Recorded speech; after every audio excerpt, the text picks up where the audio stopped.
오늘은 죄의 먼지를 제거하자라고 하는 말씀을 갖고 함께 은혜를 나누기를 원합니다. 먼저 예배에 참여하는 모든 믿음의 성도들에게 하나님의 위로와 은혜와 치유의 역사가 넘치시기를 주님의 이름으로 축원합니다.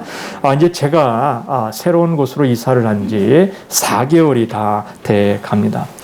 이제 어느 정도 짐들이 자리를 잡고 청소를 하다 보니까 이것저것 수리할 부분들이 이제 보여지기가 시작하더라는 거죠. 쌓인 먼지들이 조금씩 눈에 들어오는 시기를 지금 보내고 있습니다. 그러다 보니 제 자신을 한번 들여다보게 됩니다. 평상시에는 사는 것에 지장이 없습니다. 예배드리는 것에 지장이 없습니다. 이사할 때는 어쩔 수 없지, 그렇게 생각했던 이 부분들이 자세히 보니까 정말 갈고 닦고 털어내야 될, 손봐야 할 곳이 한두 군데가 아닌 것을 보게 되죠. 하나님 보시기에도 우리도 그럴 수 있다라는 생각이 되어집니다. 이 한 부분은 내가 결심하는 듯한 보이지만 또 이렇게 저렇게 살펴보면 또 우리가 얼마나 추하고 부끄러운 것이 많은지 모릅니다. 하나님 앞에 날마다 자신을 살펴보면 우리는 회개할 것 뿐이지요. 겉으로 보기에는 원래 그 모양이었을 것이다, 원래는 저렇게 생겼나 보다 라고 생각을 해보지만 자세히 들여다보니까 그것이 다 먼지였고 그것이 다 씻어내고 제거해야 될 것이라는 것을 깨닫게 되어지더라는 거죠. 성도 여러분, 우리도 마찬가지인 것 같아요. 비슷한 사람끼리 모이면 유유상종이라고 이야기합니다. 문제가 없다라고 생각을 합니다. 그런데 자세히 들여다보니 그것 가운데도 묵은 때가 있고 제거해야 될 먼지가 쌓여있는 것들을 우리가 들여다보게 되더라는 거죠. 그러다 보니 청소를 하기 위하여 날카로운 것도 필요하고 때로는 망치와 같은 것도 필요하고 묵직한 것들도 우리에게 때에 따라 필요하더라는 거죠. 왜 이런 것들이 동원될 때 깨끗해지고 또한 거룩해질 수 있고 또한 정결해지는 것들이 있을 수 있기 때문에, 여러분, 하나님은 때로 우리가 문제의식을 갖지 못하면 날카로운 것을 통해서 제거하려 하시는 것 같아요. 먼저 쌓여있는 죄의 문제를 해결하시고 또한 망치와 같이 묵직한 것을 통해서 우리에게 자극을 주셔서 문제의식을 할 수 있도록 자꾸 자극을 주시는 것 같아요. 여러분, 지금 이 시대에 일어나는 일들이 질병의 문제도 그렇고 경제적인 어려움도 관계적인 어려움도 있지 않습니까? 어찌 보면 모든 것이 다 멈추어져 있는 것처럼 보입니다. 오히려 퇴비하는 것처럼 보입니다. 그러다 보니 자꾸 내면에 집중하게 되어지는 일들이 일어납니다. 자신을 돌아보게 되어지더라는 거죠. 사회적인 거리를 두면으로 말미암아 이제 사람들과 어울리는 것도 쉽지가 않습니다. 식사하는 것도 쉽지 않고 노는 것도 쉽지가 않습니다. 그러다 보니 홀로 있는 시간들이 많다 보니까 내 자신을 들여다보는 일들이 많이 일어나더라는 거죠. 정신없이 살다 보니까 먹기 위해 사는 것인지 살기 위해 먹는 것인지 구분이 되지를 않습니다. 그동안 열심히 삶을 살아가서 아침에 일어나 눈을 씻고 밥 먹고 출근하다 보니까 왼발인지 오른발인지 신발이 바꿔 신었는지도 모르고 출근할 때가 너무나 많이 있었다는 거죠. 그런데 위기가 제한된 삶을 살게 되면서 내면을 한번 들여다보게 됩니다. 어리석게 살았던 일들이 깨달아지기를 시작을 하고 인생에서 무엇을 내가 놓치고 삶을 살았던가 이것을 보게 되어지게 되더라는 거죠. 여러분, 마가복음 11장에 보면 예수님의 공생의 마무리 일주일간을 아주 자세히 기록을 해봤습니다. 첫날부터 마지막 날까지 예수님에 대한 공생의 기록은 이 마가복음이 유의합니다.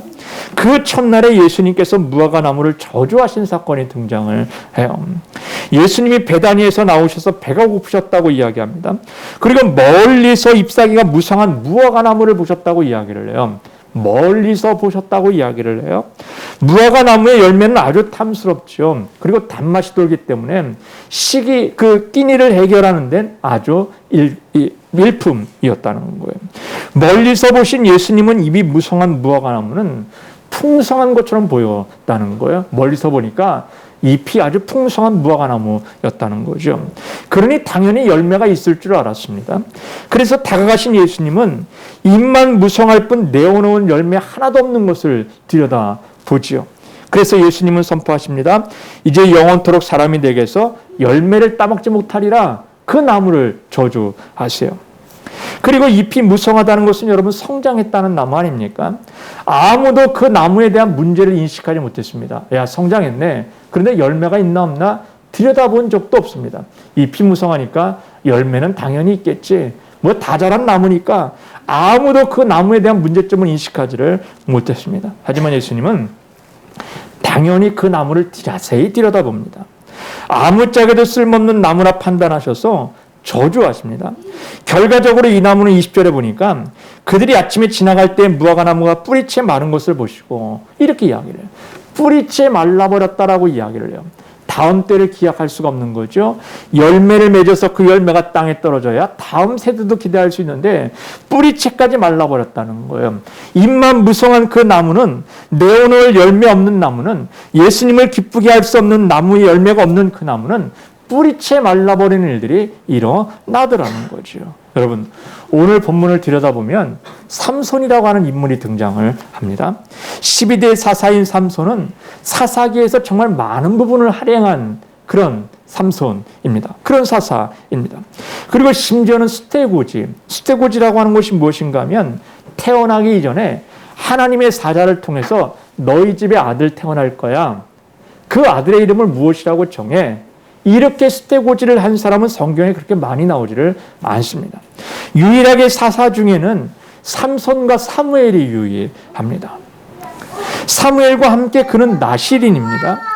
그는 유일하게 태어날 때부터 죽을 때까지의 기록을 갖고 있는 사람이 삼손입니다. 어느 갑자기 일을 했다. 그런 것은 있지만 태어날 때부터 죽을 때까지에 대한 기록을 다 기록한 사람은 성경에 그렇게 많이 나오지를 않습니다. 그런데 삼손도 사무엘과 함께 유일한 사사입니다. 하나님의 명령에 의해 독주를 마시지 말고 부정한 것을 만지지 말고 머리를 자르지 않도록 구별된 하나님의 사람으로 선발된 일꾼 나실인입니다. 본인이 원해서도 아니고 자원해서도 아니고 하나님의 일방적인 선택에 의한 나실인이 되어졌습니다. 그런 삼손은 이스라엘 백성들이 보기에 잎이 무성한 나무와 같은 존재였습니다. 하나님께서 저렇게 어릴 때부터 복을 주셨고, 그리고 이미 태어나기 전부터도 말씀하신 그 삼손, 그를 통하여 이스라엘에 큰 일을 이루실 건가 보다. 하나님의 놀라운 일을 이루실 것이지, 그러니 아주 잎이 풍성한 무화과 나무 같은 삶을 들여다 봅니다. 그래서 많은 이스라엘 백성들이 희망을 갖습니다. 소망을 갖습니다. 이제 삼손이 장성했으니까 이제 이스라엘 백성들의 블레셋에서 해방되는 건 시간 문제야. 우리는 복을 누리게 될 거야. 우리는 참된 자유를 누리게 될 거야. 왜요? 잎이 무성한 삼손을 들여다보니 당연히 그럴만해 보였습니다. 그런데 오늘 본문을 보니까 1절, 2절을 보니까 우리를 실망하게 하는 장면이 등장을 합니다. 삼손이 딥나에 내려가서 거기서 블레셋 사람의 딸들 중에서 한 여자를 보고 올라와서 자기 부모에게 말하 이르되 내가 딥나에서 블레셋 사람의 딸들 중에서 한 여자를 보았사오니 이제 그를 맞이하여 내 아내로 삼게 하소서. 이렇게 이야기를 해요. 이제 잎이 무성한 이 삼손은 하나님을 위하여 대단한 일을 할 것처럼 보입니다. 그런데 12장에 무엇이라고 이야기를, 14장에 무엇이라고 이야기를 합니까?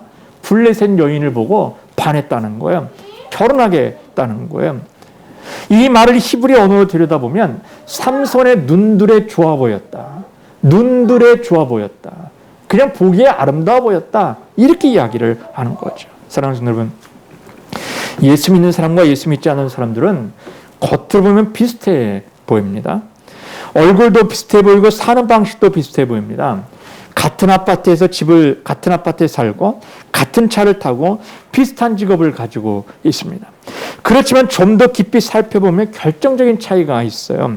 가치관이 다른 거죠. 무엇을 중요하게 여기느냐, 이게 다른 것입니다. 여러분, 누누이 말씀드리지만 예수를 믿는다는 것은 성경적인 시각으로 세상을 들여다보는 것입니다. 왜 내가 안 될까? 세상 사람들은 세상에서의 연인을 찾습니다. 요인을 찾습니다. 그런데 믿음의 사람들은 이게 왜 안 되지? 성경의 눈으로 예수 그리스도라고 하는 렌즈를 통해서 들여다보는 거예요. 이게 영적으로 무엇이 문제든가, 영적으로 막혀있기 때문에 세상적으로 막혀있는 것 아니겠는가, 그런 시각을 갖게 되어지는 거예요. 그래서 보네파라고 하는 사람은 이렇게 이야기를 해요. 그리스도인이라면 그리스도 안에서 나를 발견하는 사람이다. 이렇게 이야기를 해요. 예수 그리스도라고 하는 렌즈를 통해서 들여다보는 것이고요. 예수 그리스도라고 하는 렌즈를 통해서 나의 영적인 문제를 들여다보는 것이고 해결하는 건 이게 그리스도인이야. 이렇게 말을 하는 거죠. 그리스도라고 하는 렌즈를 가지고 자기 자신을 발견하는 사람이 그리스도인이야. 이렇게 이야기를 하고 있는 거예요. 그렇습니다. 여러분 산상수훈의 팔복을 한번 보세요. 복은 눈이 바뀌는 의미를 하는 것 같아요. 세상 사람들과 얼마나 다른 것인가. 심령이 가난한 자가 복이 있대요. 애통하는 것이 복이 있대요. 의를 위하여 핍박을 받는 것이 복이 있대요. 여러분 세상적인 시각을 들여다보면 의를 위하여 핍박을 받는 것, 이게 무슨 복입니까? 애통하는 것이 무엇이 복이겠어요? 그런데 주님은 애통하는 것이 복이라고 이야기를 해요.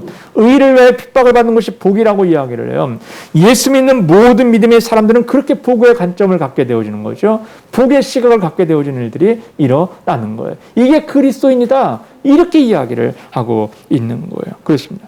멀리서 보면 괜찮아 보입니다. 멀리서 보면 괜찮아 보여요. 뭐 교회를 다니는 것 같고 신앙생활 하는 것 같고 예배 드리는 것 같고 열심히 삶을 살아가는 것 같고 때에 따라 기도하는 모습도 보이는 것 같아요. 멀리서 보면 괜찮아요. 그런데 막상 다가가 보니까 열매가 없는 거예요. 기도의 열매가 없습니다. 말씀의 열매가 없습니다. 은혜의 열매가 없습니다. 그리스도인의 참다운 믿음의 열매들이 없는 거죠. 잎이 무성한 나무임에도 불구하고 열매가 없는 자의 삶을 살아가는 참 그런 그리스도인들이 바로 삼살의 모습과 같지요. 하나님의 은혜를 부어주셨어요. 하나님께서 축복하셨고 수태고지를 통해서 예언도 하셨어요. 하지만 정작 하나님의 열매를 맺어야 될 그 시기에 그는 지금 결혼하겠다고 이야기를 해요. 이방 여인과 그것도 결혼하겠다고 이야기를 해요. 여러분 바쁘게 살다 보니 정신없이 살다 보니 괜찮게 사는 것처럼 보여집니다. 하지만 자세히 들여다보니까 바쁘게는 삶을 살았지만 나름대로 열심히 잘 살았다고 생각했지만 열매 없는 인생의 삶을 살아가더라는 거죠. 자녀를 위하여 희생하며 열심히 살아왔습니다. 그런데 자녀에게 소망이 없습니다. 가정을 위해 열심히 일해서 살아왔습니다. 그런데 결과적으로 남는 것은 너무 많이 남아 있더라는 거죠. 여러분 자신에게 지금 무엇이 보이십니까? 잎이 무성한 것만 보이십니까? 아니면 그 속에 정말 풍성한 사람을 기쁘게 하고 하나님을 기쁘게 할 열매가 보여지십니까? 여러분 삼손의 약점은 이스라엘의 약점이기도 한 것 같아요. 하나님의 말씀이 아니라 자신들이 보기에는 좋은 대로 행하는 것 아닙니까? 그래서 사사기의 결론이 21장 45절이에요. 그때 이스라엘의 왕이 없으므로 사람이 각각 자기의 소견에 옳은 대로 행하였더라. 이것을 우리 청년들의 뉘앙스로 이야기하면 보고 싶은 대로 듣고 싶은 대로 그대로 생각하고 행했다는 거예요. 보여지는 대로 행했다는 거예요. 이것이 의미가 무엇을 담고 있든가, 하나님이 어떤 것을 중점으로 여기고 있든가 여기엔 관심이 없습니다. 그저 눈에 보이는 대로, 그저 들리는 대로 아무 생각이 없이 하나님 앞에 기도하고 엎드리지 않고 그저 그 일을 행했다라고 이야기를 하고 있는 거예요. 그래서 오죽했으면 고린도서 5장 7절에 이렇게 이야기했을까요? 이는 우리가 믿음으로 행하고 보는 것으로 하지 아니함이라라. 이렇게 이야기를 해요. 믿음으로 행한다는 거예요. 보는 것으로 행하고 보는 것으로 판단하고 보는 것으로 생각하지 않고 믿음으로, 하나님의 말씀을 믿는 그 믿음으로만 생각하는 이들이 하겠다, 이렇게 결단을 하고 있는 거죠. 여러분 믿음의 성숙이라는 것이 과연 무엇일까? 그것은 말씀의 원리가 나를 지배하는 겁니다.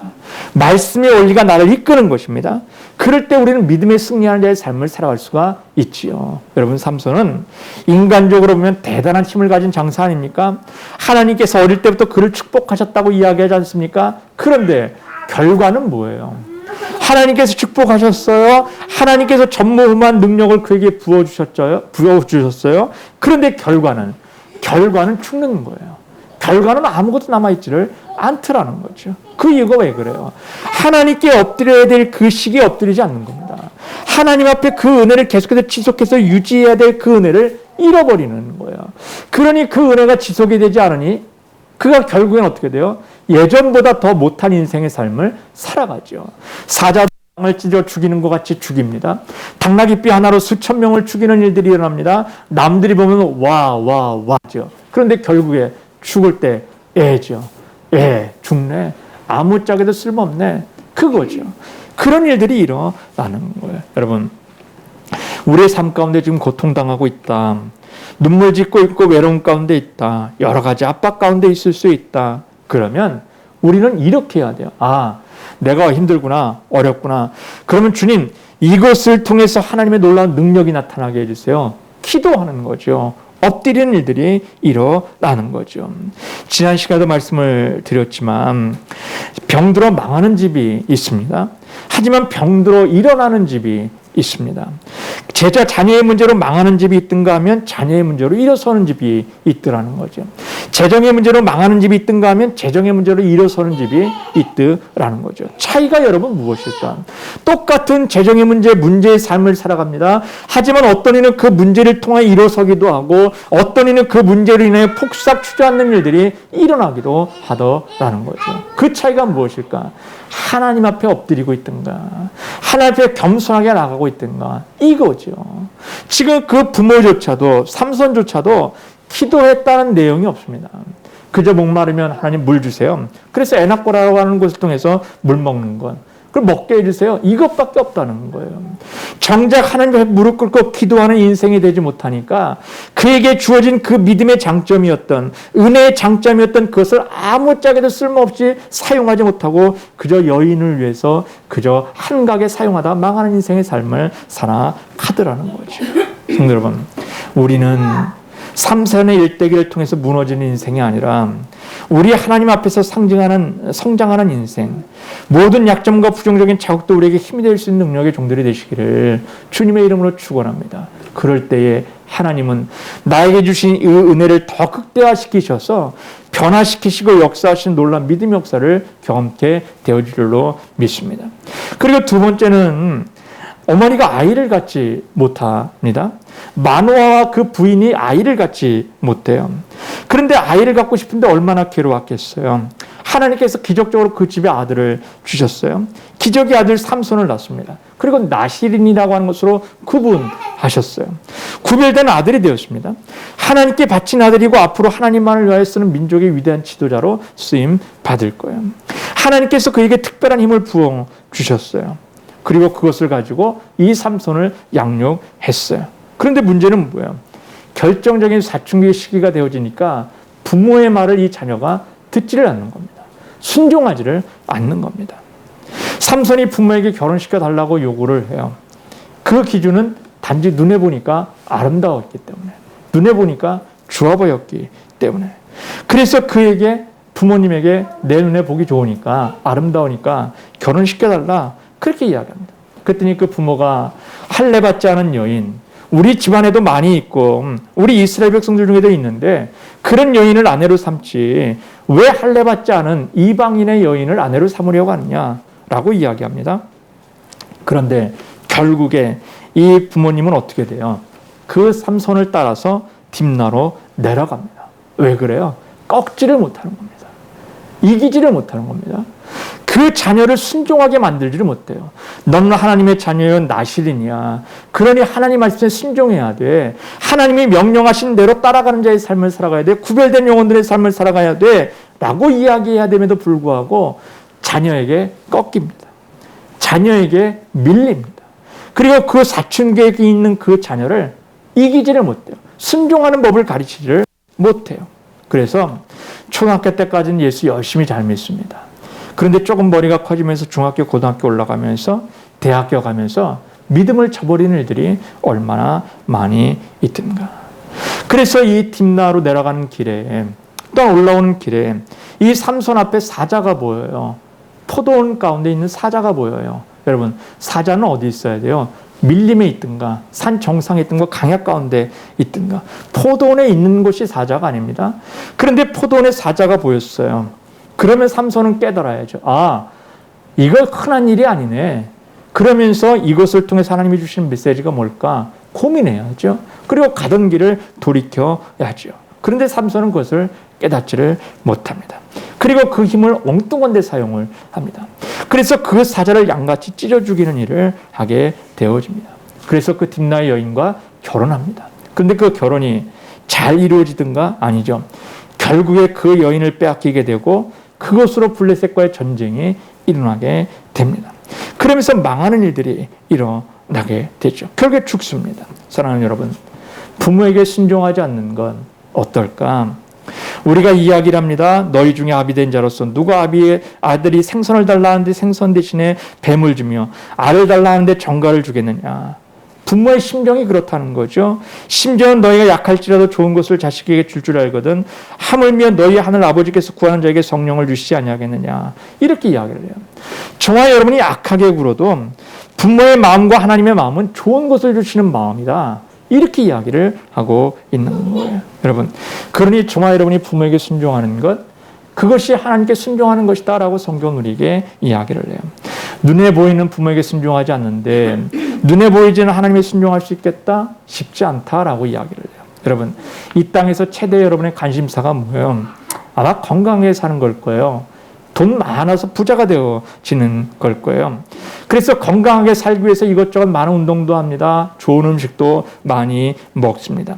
그리고 병을 고치기 위해서 온갖 습관들을 바꿔가는 일들을 하게 되어집니다. 그리고 부자가 되기 위해 불철주야로 해 뜨기 전부터 해 질 때까지 계속해서 일을 하며 나갑니다. 그런데 여러분, 건강해지든가 결국에 죽을 때 병들어 죽던데요. 부자가 되기 위해서 열심히 노력합니다. 하지만 그것 또한 쉽지가 않은 시대가 바로 지금이라는 거죠. 그런데 여러분, 이 두 마리의 토끼를 다 잡을 수 있는 것이 성경에 등장을 해요. 에베소서 6장 1절 3절을 보면 자녀들아 너희 부모를 주 안에서 순종하라. 이것이 옳으니라. 내 아버지와 어머니를 공경하라. 이것이 약속 있는 첫 계명이니 이는 내가 잘되고 땅에서 장수하리라. 이렇게 이야기를 해요. 내가 이 땅에서 부유하기를 원하는가? 내가 이 땅에서 강건케 되기를 원하는가? 그렇다면 부모님에게 순종해. 조건이 있습니다. 주 안에서 순종해. 그리고 내 부모를 공경하라. 이것이 약속 있는 첫 계명이라는 거예요. 이것을 하게 되면 약속이 있다는 거예요. 그 약속의 축복이 무엇인가? 이 땅에서 잘 되어지는 거예요. 이 땅에서 장수하는 거예요. 강건해지는 것이라고 성경은 우리에게 분명하게 이야기를 하고 있다는 거예요. 성도 여러분, 우리의 가정은 천국이 아닙니다. 요셉의 가정처럼 이런저런 문제들이 있을 수 있습니다. 그런데 중요한 것은 무엇입니까? 그렇다 할지라도 나는 하나님의 자녀로 거룩히 구별받았다, 구분되어졌다, 이 의식을 잃어버리지를 않는 거예요. 그리고 꿈을 꾸는 겁니다. 비전을 갖는 겁니다. 우리의 가정이 있던 저런 많은 어려움이 있을지라도 그것을 통해서 그것이 문제가 아니고, 문제는 그럼에도 불구하고 내게 비전이 있든가 나에게 꿈이 있든가 이걸 한번 들여다보는 자의 삶을 살아가야 하는 거죠. 왜요? 꿈이 있는 백성은 망하지 않기 때문에요. 꿈이 있는 사람에게는 아무리 어려움이 있고 있다 할지라도, 폭풍과 몰려온다 할지라도 휩쓸려 가지를 않는 겁니다. 사랑하는 성도 여러분, 이 시대 가운데 저와 여러분의 가정이, 삼손의 가정의 비극이 바로 이것으로부터 시작이 되어지죠. 무엇으로부터 시작되는가? 삼손이 결혼하겠다고 요구한 이 요구를 부모가 단호히 거절을 하고, 너는 하나님의 사람이야, 너는 하나님의 자녀야, 하나님의 거룩히 구별되어진 나실인이지, 이렇게 단호하게 얘기했다면 삼손의 집안은 달라졌을 거예요. 그런데 여러분 어떻습니까? 삼손의 집안은 이 사사기 14장으로부터 이제 삼손은 패가 망신 쪽으로 가게 됩니다. 망하는 쪽으로 가게 됩니다. 그 이유가 왜 그래요? 부모의 말에 순종하지 않습니다. 하나님의 말씀에 순종하지 않습니다. 그러면서 결국에 그 집안은 점점 기울어서 결국에 망하는 일들이 일어나게 되어지더라는 거죠. 성도 여러분, 이 마지막 때 저와 여러분이 하나님이 원하시는, 또한 하나님이 꿈꾸는 귀한 믿음의 가정들을 만들어 가시기를 주님의 이름으로 축원합니다. 이를 위하여 아버지의 권위도 회복하시고, 어머니의 영적 권위도 회복하시고, 또한 자녀됨의 그 권위도 회복하셔서 온전히 하나님 말씀을 순종하며 아름다운 믿음의 가정을 만들어가는 저와 여러분 되시기를 주님의 이름으로 축원합니다. 저는 제 말씀을 정리하려고 해요. 우리가 당한 후에 아차하지 말고 어떤 단계에서 어떤 문제가 올 것인가를 미리 대비하는 거예요. 그리고 그것을 가지고 준비하는 자의 삶을 살아가는 거예요. 여러 가지 조건이 있을 수 있죠. 유혹에 넘어가면 삼손과 같은 후회만 남긴 상황이 되지를 않습니까? 그러니 유혹을 막아야 돼요. 삶에 쌓이는 죄의 먼지를, 유혹의 먼지를 우린 제거하는 자의 삶을 살아가야 하죠. 그래서 주님께서는 에베소 교회를 향해서 마지막 때 아시아 7교회를 향해서 뭐라고 얘기하는가? 너 인내하고 있는 거 알고 있다?